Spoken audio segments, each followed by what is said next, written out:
look at your Ah, setup. Oh my God, I love the flowers. And meanwhile, I'm here. Oh, this is the bookish, the best looking part of my apartment I could find. I can't film near any of my books. We have a lot of books. We have a problem with books. I As you do. can't. There's no such thing as a problem. It's Like, just a mindful concern.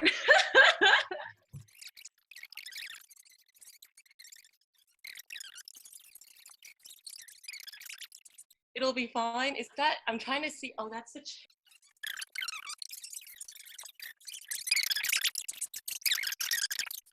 the magical world of film. I see a dumpling book behind you as well. It's my first that's product very placement. It's my kids' nice. favorite. Not that they're allowed to read it because they're really young, but they love it. And my 6-year-old made me explain the whole book to her as best I could. Okay. She's so curious. There we go. That's really sweet and lovely and wonderful, and it is such a eye-popping cover. That's really it. So yeah, it's very sweet. So hello, hi. Oh, we're all settled.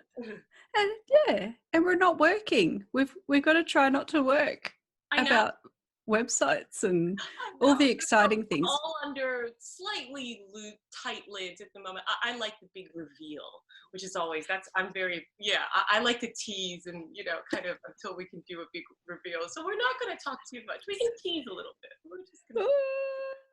Exactly. But it's so good that you're leading the way. So everyone's very appreciative.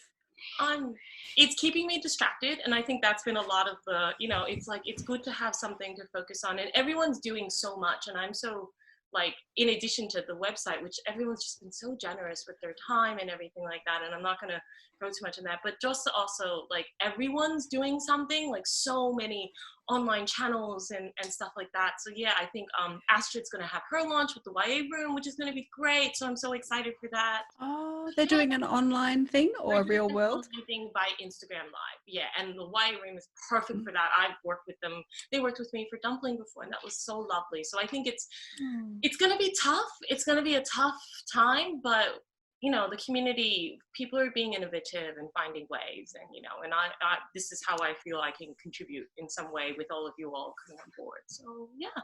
Oh, and so is it a year or is it nearly a year for Dumplings? I'm trying to think. My idea of spaces. Yeah, August. So it's just been over 8 months, probably something like that. March, and yeah. So just over September, yeah. So just over 8 months. It's been very, very lovely and wonderful and very, very different, I think. Yeah, different to your normal daily life. Well, I guess Dumpling is like my 6th book. So I published a few different books before Dumpling, all kind of varying age groups. Dumpling is the oldest book I've written, but I think I knew it was really different when I wrote it. And it was like kind of my most honest book that I wrote without getting too much into the detail of it. Yeah. And then in knowing that, I was like, it's going to be different when it comes out, how it feels and stuff. And it is very, very different. Which is good. It's a good different. It's been definitely, every time I've done it, it's been a new learning experience and stuff like that. And it's just really nice that people seem to be connecting with it. I think it is because it's so real in that way, because it's but gentle. Like, it always just felt very deep but quite gentle, so I felt quite peaceful. Even given the content, I just always felt quite calm. I have very bodily reactions when I'm reading. So oh my God, I cry at everything. I'm sure. I apologize. I may have made you cry. I cry at like everything. So I've been conscious that this could be a crying, but in a calm, peaceful, not in the world, like not in a terrible way. But it's tough. But that's what life kind of is. This is kind of what we're going through right now. Is that? Yeah, everything's a bit. It's perpetually on edge, in that everyone's doing all their normal things with the virus hanging around in the background for everything, and even for the kids, because they don't necessarily they don't want to talk about anything. No. And they don't have questions. They refuse to ask me any questions, but they're on edge emotionally. And so we're trying to kind of, how do we manage that? At the moment, we're distracting them with the tree outside that's flowering like crazy. Bees, butterflies, moths. And I've never seen it do this before. It's just gone crazy. So my Twitter is full of the virus. My Instagram's just bees and trees. That's great. And that's really, it's like that's kind of, and it is normal and that's what's happening. And you have to appreciate that for what it is. And I think with kids, like, it's hard because they don't quite know what to ask. Because it's like, do you have any questions? And you have no idea. And I, as an adult, have no idea what to ask, because everything I'm going to ask, I know I'm not going to get an answer for.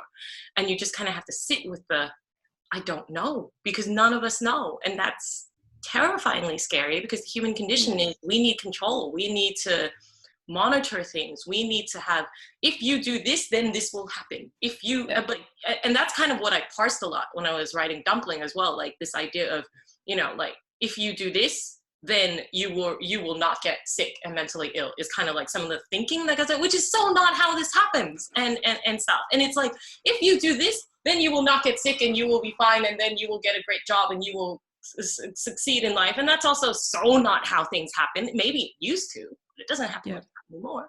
And it's the thing, we're all going to try our best, but also recognize that it's not foolproof, and that's all you can do. And what are the rules? I don't understand. For me, it's definitely, I want to know. I actually don't know. I'm like, is that like the size of this room? What is 4 square meters? No one. But how do we do this? So I'm completely stuck waiting to be told. I really need the leadership. And do you know, the leadership that I'm looking for, that I've found, is in the YA community, where people are sort of saying, make sure we're looking after the bookshops. Great, now I know something I can do. Or people are lonely. It's like, great, I'll chat. Or we need a website. Great, let's do a website. Because it's sort of someone saying, this is what we need and this would help. That's all we need, is a little bit of guidance on a bigger scale. But at the moment, I'm just getting it within this part of the community. As much as I have personal feelings about leadership, varying types of leadership, being American especially, and watching what's coming out of there and everything. It's quite terrifying. And also recognizing that even the leaders are human. And I think sometimes we forget that. Like, I don't, it's not an excuse. I'm not giving them excuses for things, but also recognizing, like, it's probably not easy either. Like, it's hard to say. It's hard to, the countries that are doing it well are like, South Korea, Singapore, Hong Kong even, and those are slightly more, and they're different environments where if the government tells you to stay at home, you stay at home, versus no government in these countries can tell you that, and they do, and no one listens. And no one will listen. There's just, we're going to be stuck with the blasé attitudes of, and I'm used to being seen as the paranoid one. So I'm kind of used to that, and I'm not sure if that's going to get worse in this or all of a sudden be normal. I don't know. It's actually really funny because I can flip back and forth quite a bit. Because I've spent the last week at home, I think, and I'm also, because I'm suddenly mindful, but basically I've kind of stepped into that slightly more worried, anxiousness. And basically before this conversation, actually, my husband and I went up to the street because we need to go, get things so we can stay at home. He's going to be staying at home. And he's like, oh, you're so, I was like, I kind of like glared at him when he touched his face, and I was like walking around with clenched hands so that I wouldn't, and he's like, oh, you're so different. But this is the thing, it's never, this is not me normally, but I'm slipped into it very easily. If it's a good thing or a bad thing, I had to come home and be like, okay, I just got to parse this and realize what's going on here. Is my brain making too many calculations at the same, like, going up the street trying to like, oh, what's 6 feet, and just how present is the danger? Yeah, exactly. And that's okay. That was good that we came back and I had to reprocess that. And I've just got to kind of think that through before I go back and kind of, so I think it's little by little we'll adjust, and maybe it's just a calibration thing. And that's going to be okay. I think it's being aware. Like, for me, it's being aware and just kind of stepping back and going, okay, this is what's happening to you, as opposed to being completely overwhelmed by it, but realizing that, okay, that's your reaction. Now, how are you going to, and there's no... How do you go forward? Exactly. Is this the right reaction? Do I have to kind of recalibrate myself? And it's tough. Mental health wise, I'm so concerned for everyone. And I guess that's part of reaching out, is to think that to try to not feel stuck mentally, even when we are physically, because that, that's concerning. And, it's things like the news and the Twitter and stuff don't help. Like, it's definitely sensationalizing, and it's this fine line between staying informed and, I think it's important for us to stay informed and understand the risk, especially as new alerts and new procedures come out. And the only way to know is, what to be updated, but also to recognize that, there's only so much you can do, and not to fall too much into it. Yeah, mental health is tricky, and I'm so mindful of that. And it's, and it's so much a part of what Dumpling is, but also recognizing that what we just want to feel like everything is fine. And we want to go back to 4 weeks ago when we were just, I was planning all the writing festivals and all the things that we were going to do. All the festivals, exactly. And I would give anything to, kind of go back to that. I was shortlisted for the Indie Book Award, and I wanted to go to the dinner, and I was so excited to go to the dinner, and I was going to be in Brisbane, and it's so beautiful and lovely. And of course, for righteous reasons, everything's been pulled out. But I would give anything to go back to that. And I wake up every day going, but we also know that can't happen. And the sooner we know that and realize that, the quicker things will be okay. And now it's things like, it's important to celebrate the things we can. So the New South Wales Premier Literary Award shortlist came out, and some of my favorite authors and titles are on there. So I'm so happy for them, and it's good to have something to celebrate. So good. Yeah, and even though those events will happen differently, I'm really hoping that the awards try to go online in some way as well, so that they can keep happening if there's no physical presentations. Exactly. I think the outlets are going online, so they're going to try and do it completely. The book industry ones, the big ones, they used to have like the red carpet event and stuff. And I think there's been we're going to go online, but they also have, recognizing that, I think people will get behind it as well. And with social media now, people are really smart and can kind of drum up and make it a big thing, because at the end of the day, the purpose of it is to raise awareness for the industry and to get people ordering books and reading books. And hopefully that continues. I know the booksellers are doing it tough. They are. Yeah. Don't people know books are safe and they can get into your home safely and they can entertain you for hours more than once? I think people are vaguely, like, I've seen non-reader friends on my various socials actually reading, and I'm like, oh good, maybe this will happen, Hopefully.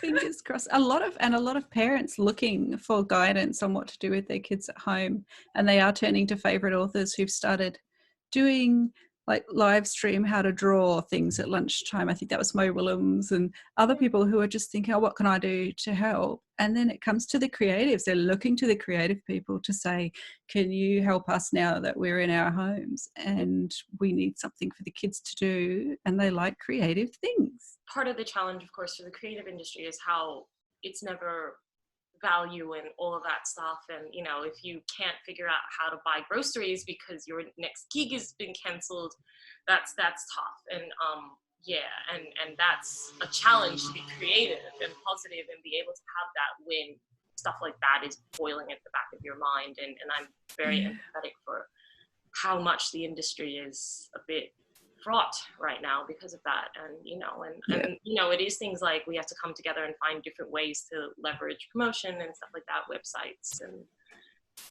and all of these things. Thank you so much for having me. I'm very, very appreciative and everything. No, thank you for coming on. And it's so wonderful to stay connected in the community in this way. So yeah. Thank you. Bye. The number you have dialed has been changed.